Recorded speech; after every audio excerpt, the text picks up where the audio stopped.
बहुत समय पहले की बात है। चंदनपुर नाम का एक शांत और सुंदर गांव हुआ करता था। वहां के लोग अपनी मेहनत और ईमानदारी के लिए जाने जाते थे। उसी गांव के एक आखिरी छोर पर टूटी हुई दीवारों वाला एक छोटा सा घर था। उस घर की छत भले ही कमजोर थी, लेकिन उसके भीतर रहने वाले रिश्तों की डोर बहुत मजबूत थी। वहां रहता था नौजवान किशन और उसकी बूढ़ी माँ। माँ, ओ माँ, अगर कुछ बनाया है तो जल्दी से परोस दे। आज न जाने क्यों पेट में जैसे चूहे दौड़ रहे हैं। बहुत जोरों की भूख लगी है माँ। बेटा, घर में अन्न का एक दाना भी नहीं बचा है। चूल्हा तो कल शाम से ठंडा पड़ा है।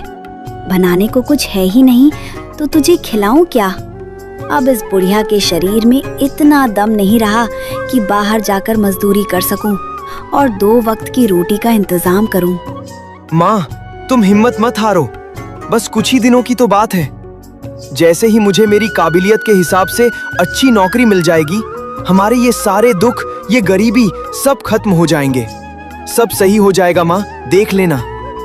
बेटा, तुम्हारी इसी बड़ी नौकरी के इंतजार में आज हमारी ये हालत हो गई है।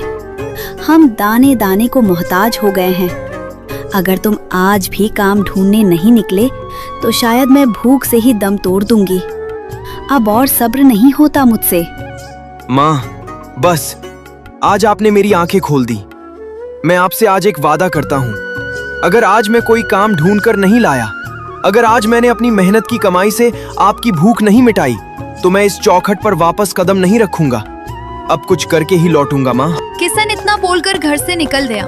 वो कभी इधर जाता तो कभी उधर जाता। उसे कहीं भी काम नहीं मिला। वो पसीने में भीगा, टूटे मन से घर की ओर लौट ही रहा था कि रास्ते में उसे गांव का मुखिया मिल गया। मुखिया कहने को तो गांव का रक्षक था, लेकिन असल में वो बेहद कंजूस और कपटी स्वभाव का इंसान था।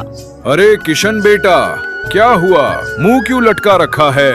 ऐसे उदास होकर कहां से आ रहे हो? नमस्ते मुखिया जी। दरअसल बात ऐसी है कि मैं सुबह से काम ढूंढ रहा हूँ, पर कहीं कुछ नहीं मिला। घर में खाने को दाना नहीं है। समझ नहीं आता क्या करूं। अरे बेटा, काम नहीं मिलता तो कोई बात नहीं, अपना हुनर दिखाओ। मैं तो कहता हूँ अपना एक ठेला लगा लो, अपनी किस्मत खुद चमकाओ। लेकिन मुखिया जी, ठेले के लिए पैसे कहाँ से आएंगे? पैसे की चिंता मत करो, मेरे साथ चलो, मैं तुम्हें पैसे दूंगा। पर एक शर्त है बेटा, अगर तुमने समय पर पैसे नहीं लौटाए तो तुम्हारी वो जो थोड़ी सी जमीन है ना, वो मुझे देनी होगी। देखो, मैं ये इसलिए कह रहा हूँ ताकि तुम मेहनत से काम करो, वरना तुम ढीले पड़ जाओगे। किशन मुखिया के साथ उसके घर की तरफ जाने लगा। मुखिया के मन में भारी लालच था। उसे यकीन था कि किशन जैसा सीधा लड़का पैसा नहीं लौटा पाएगा और उसकी जमीन आसानी से उसके हाथ लग जाएगी। किशन ने बिना सोचे समझे हामी भर दी और पैसे लेकर सीधे बाजार पहुंचा। उसने एक नया ठेला खरीदा और इडली सांभर बनाने का सामान लिया, क्योंकि उसने शहर में इसे बनते देखा था और वो इसमें माहिर था। किशन घर पहुंचा, माँ को कुछ नहीं बताया और चुपचाप रसोई में जुट गया। कुछ ही देर में इडली और सांभर की ऐसी सौंधी खुशबू उठी कि पूरे गांव की हवा महक उठी। किशन ने अपना ठेला गांव के किनारे लगाया। तभी 2 ग्रामीण खुशबू का पीछा करते हुए वहां पहुंच गए। अरे भाई किशन, ये क्या बना दिया है? पूरे गांव में ऐसी खुशबू तो पहले कभी नहीं आई। ये क्या चीज है? भाई, इसका नाम इडली सांभर है और साथ में ये नारियल की चटनी है। इडली? ये क्या होती है भाई? कभी सुना नहीं इसके बारे में। भैया, ये दक्षिण का बहुत मशहूर खाना है। आप बस एक बार चक्कर देखिए, मैं दावा करता हूँ कि आपकी आत्मा तृप्त हो जाएगी। ठीक है, लगा दे 1 प्लेट, पर याद रखना, अगर स्वाद में मजा नहीं आया तो 1 पैसा नहीं दूंगा। बोल, कितने की है? किशन ने फुर्ती से 2 प्लेटें सजाईं। जैसे ही उन दोनों ने इडली का पहला निवाला मुंह में रखा, उनकी आंखें फटी की फटी रह गईं। वाह वाह किशन भाई, क्या स्वाद है! तुम तो सच में स्वाद के जादूगर निकले। गांव में ऐसी नई और जायकेदार चीज लाकर तुमने कमाल कर दिया। अरे भाई, इसका तो जवाब नहीं। ऐसा करो, 1 प्लेट मेरी बीवी के लिए पैक कर दो।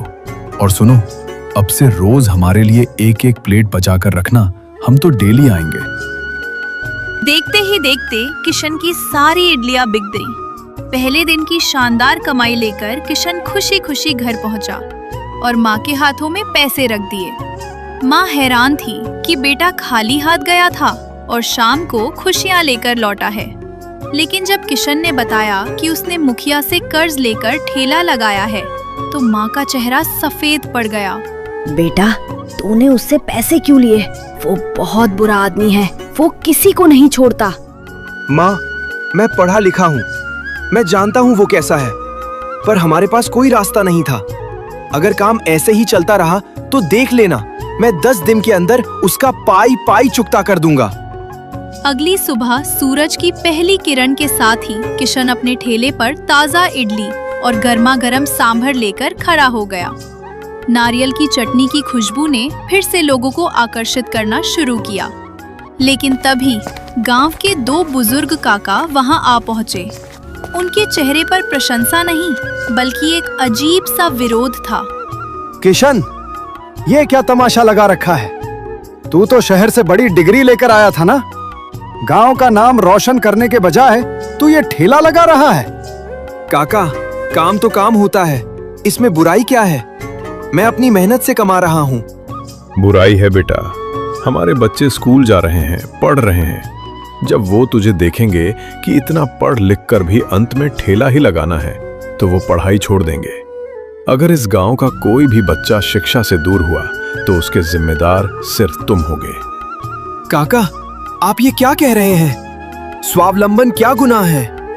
अभी काका के तंज खत्म ही हुए थे कि गांव की एक महिला जो दूसरों की तकलीफों में आनंद ढूंढती थी, वहां मटकती हुई आई। अरे वाह भाई किशन, तुम्हारी माँ तो कहती थी कि बेटा अफसर बनेगा। क्या हुआ, शहर में पढ़ाई की या सिर्फ मटर गश्ती? अब साहब से सीधे ठेले वाले बन गए। चलो अब ज्यादा ज्ञान मत बांटो, 1 प्लेट इडली लगाओ मेरे लिए। और हाँ, स्वाद अच्छा होना चाहिए। वैसे भी तुम जैसों की औकात ही क्या होती है। किशन का खून खौल रहा था, लेकिन उसने अपनी मर्यादा नहीं छोड़ी।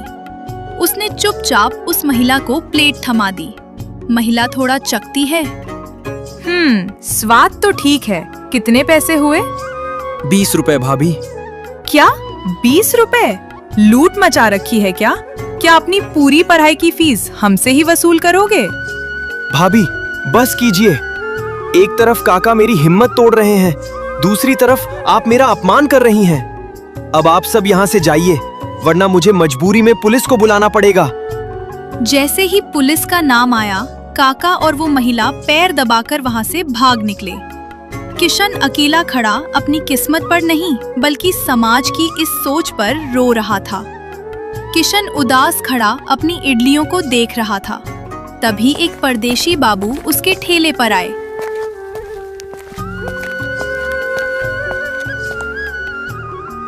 भाई, इस छोटे से गांव में ऐसी लाजवाब खुशबू, ये इडली तुम बना रहे हो? यार, महक देखकर ही मुंह में पानी आ गया। जल्दी से 1 प्लेट लगाओ। Yes sir, please sit down. अरे, तुम अंग्रेजी बोल रहे हो? क्या तुम पढ़े लिखे हो? जी साहब, मैं ग्रेजुएट हूँ। हैरानी की बात है, क्या तुम मेरे यहाँ शहर में काम करोगे? मुझे तुम जैसे काबिल लड़के की जरूरत है। नो सर, मैं अब किसी की नौकरी नहीं करूंगा। मैं यहाँ अपनी खुद की पहचान बनाना चाहता हूँ। वाह, तुम्हारी सोच को सलाम है। चलो, अब खिलाओ अपने हाथ का जादू। जैसे ही बाबू ने पहली इडली खाई, उनके मुंह से वाह निकल गया। सच में, तुमने तो मुझे दक्षिण भारत की याद दिला दी। बहुत जल्द मैं अपने दोस्तों को यहाँ लेकर आऊंगा। कितने पैसे हुए? सिर्फ 20 रुपए साहब। ये लो 100 रुपए। 20 रुपए तुम्हारी प्लेट के और 80 रुपए तुम्हारे बोलने के अंदाज, तुम्हारी शिक्षा और तुम्हारे इस अटूट हुनर के लिए। इसे मना मत करना। मैं प्रेस में काम करता हूँ, अखबार छापता हूँ। कभी कोई जरूरत हो तो याद करना। बाबू चले गए, लेकिन किशन के मन में एक बात साफ हो गई। हुनर की कदर करने वाले लोग आज भी मौजूद हैं। धीरे धीरे सारा सामान खत्म हुआ। किशन घर लौटा, माँ को पैसे दिए, लेकिन आज वह खुश होने के साथ साथ बहुत थका हुआ था। लोगों के ताने उसके कानों में गूंज रहे थे। वह बिना कुछ खाए माँ के पास ही सो गया ताकि कल फिर से एक नई लड़ाई लड़ सके। अगली सुबह चंदनपुर की गलियों में एक नई हलचल थी। किशन ने अपना ठेला अभी लगाया ही था कि तभी वही परदेसी बाबू आते हैं जो पिछले दिन वादा करके गए थे। लेकिन आज वो अकेले नहीं थे, उनके साथ शहर के कुछ संभ्रांत और रसूखदार दोस्त भी थे। दोस्तों देखो, यही है वो ग्रेजुएट इडली वाला जिसके बारे में मैं तुम्हें बता रहा था। क्या गजब का हुनर है, क्या लाजवाब स्वाद है, और इसकी अंग्रेजी सुनकर तो तुम दंग रह जाओगे। चलो भाई किशन, मेरे दोस्तों को भी अपने हाथ का जादू चखाओ। जी साहब, अभी लगाता हूँ। आप सबका स्वागत है। किशन ने फुर्ती से प्लेटें सजाईं। इडली रुई जैसी नरम, सांभर मसालों से भरपूर और नारियल की चटनी का वो सोंधापन। जैसे ही उन शहर के लोगों ने पहला निवाला लिया, उनके चेहरों पर सुकून आ गया।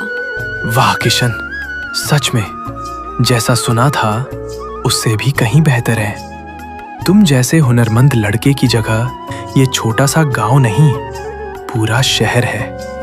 देखना, एक दिन तुम्हें और तुम्हारी इस इडली को पूरा शहर जानेगा। आपकी दुआ रही साहब, तो एक दिन जरूर ऐसा होगा। वे लोग तो चले गए, लेकिन उनकी गाड़ी की धूल अभी जमी भी नहीं थी कि वहां गांव का मुखिया अपनी धूर्त मुस्कान लिए आ धमका। उसकी आंखों में एक अजीब सा लालच नाच रहा था। अरे वाह किशन बेटा, तुम्हारी तो बड़ी चर्चा है। अभी वो शहर के रईस लोग तुम्हारी इडली खाने आए थे क्या? बड़े बड़े लोगों से जान पहचान बढ़ा रहे हो। जी मुखिया जी, वे साहब कल आए थे तो आज अपने दोस्तों को भी ले आए। आप कहिए तो आपके लिए भी एक प्लेट लगाऊं? नहीं नहीं, मुझे तुम्हारी इडली नहीं, अपने पैसे चाहिए। और सुनो, मुझे वो पैसे 1-2 दिन में नहीं, बल्कि कल के कल पूरे के पूरे चाहिए। पर मुखिया जी, अभी तो सिर्फ 1 हफ्ता हुआ है। हमारी बात तो कुछ और हुई थी। मैं आपको कल आधे पैसे दे सकता हूँ और बाकी के आधे अगले 7 दिनों में चुका दूंगा। आप तो जानते हैं अभी काम नया है। मुखिया के दिमाग में तो कुटिलता का पहाड़ा चल रहा था। उसने सोचा कि अगर वो अभी पूरा पैसा मांगेगा तो किशन दे नहीं पाएगा। फिर वो उसका ठेला जब्त कर लेगा और शहर से कोई सस्ता कारीगर लाकर बैठा देगा। फिर सारी कमाई मुखिया की होगी। देख बेटा, मुझे ये गणित मत समझा। मुझे कल सुबह तक मेरा पूरा पैसा चाहिए, वरना अपनी जमीन और इस ठेले को भूल जाना। मैं नहीं जानता तू कहां से लाएगा। मैं जा रहा हूं, याद रखना, कल सुबह। मुखिया इतना बोलकर पैर पटकते हुए चला गया। उसके जाने के बाद जैसे समय ही थम गया हो। पूरे गांव में मुखिया के डर से या उसकी साजिश की वजह से दोपहर तक एक भी ग्राहक किशन के ठेले पर नहीं आया। जो लोग कल तक तारीफ कर रहे थे, वे भी आज कतरा कर निकल रहे थे। सूरज ढलने को था और किशन का आधा से ज्यादा सामान आज बच गया था। वो उदास मन से अपने घर चला गया। अगली सुबह मालिक अनर्थ हो गया। नहीं, गजब हो गया। अपना गांव अखबार में छप गया। क्या है रे? क्या मेरा गांव अखबार में छप गया है? मालिक, गांव नहीं, वो किशन और उसकी इडली छपी है। पूरे पन्ने पर उसकी तस्वीर है और लिखा है, ग्रेजुएट इडली वाले का हुनर, शहर के रईस हुए मुरीद। मुखिया ने जब सुना कि किशन अब साधारण लड़का नहीं रहा, बल्कि एक मशहूर हस्ती बन गया है, तो उसका लालच तुरंत पासा पलट गया। उसने सोचा कि अगर वो किशन का साथ देगा तो उसका नाम भी ऊंचा होगा। वो तुरंत किशन के घर पहुंचा, जहां गांव वालों की भीड़ लगी थी। अरे भाई, हटो हटो, हमारे गांव के गौरव किशन को बधाई देने दो। किशन बेटा, मैंने तो कल सिर्फ तुम्हारी परीक्षा ली थी ताकि तुम मेहनत करना ना छोड़ो। पर मुखिया जी, आपके पैसे? अरे कौन से पैसे? अपना कर्जा जब मन करे तब देना बेटा, उसकी कोई जल्दी नहीं है। पर मेरी एक ही शर्त है, तुम्हारी दुकान अब गांव के किनारे नहीं, बल्कि गांव के बीचों बीच मुख्य चौक पर खुलेगी और हर रोज खुलेगी। क्यों गांव वालों, सही कहा ना? हाँ मुखिया जी, किशन ने तो हमारे चंदनपुर का नाम पूरे जिले में रोशन कर दिया। तो दोस्तों क्या सीखें? कोई भी काम छोटा या बड़ा नहीं होता। छोटा या बड़ा उसे करने वाला इंसान और उसकी सोच होती है। अगर आपके पास हुनर है और आप ईमानदारी से मेहनत करते हैं तो दुनिया की कोई भी ताकत आपको सफल होने से नहीं रोक सकती।